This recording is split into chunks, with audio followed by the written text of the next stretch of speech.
Hi everyone, my name is Indrajit and you are watching Iconic Today I am going to talk about my overall experience on Clapingo.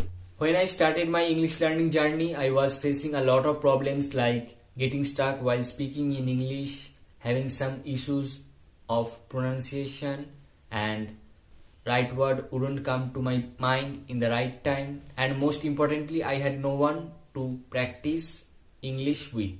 So these were the problems I was facing before joining Clapingo. And after joining Clapingo, it really helped me a lot to improve my communication skill as well as pronunciation skill, and also it really helped me to get fluency in English. And the tutors on Clapingo are really professionally trained and they always encouraged me to speak more to improve my communication skill, and also they corrected me when I made mistakes. So I can say those tutors on Clapingo are really friendly and helpful as well.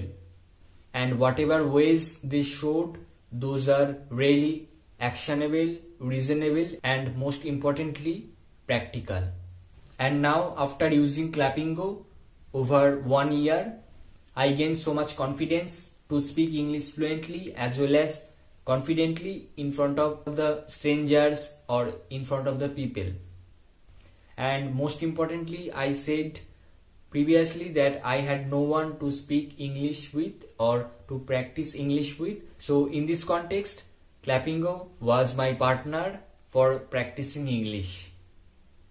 So this was my overall experience on Clapingo. Thank you very much for watching this.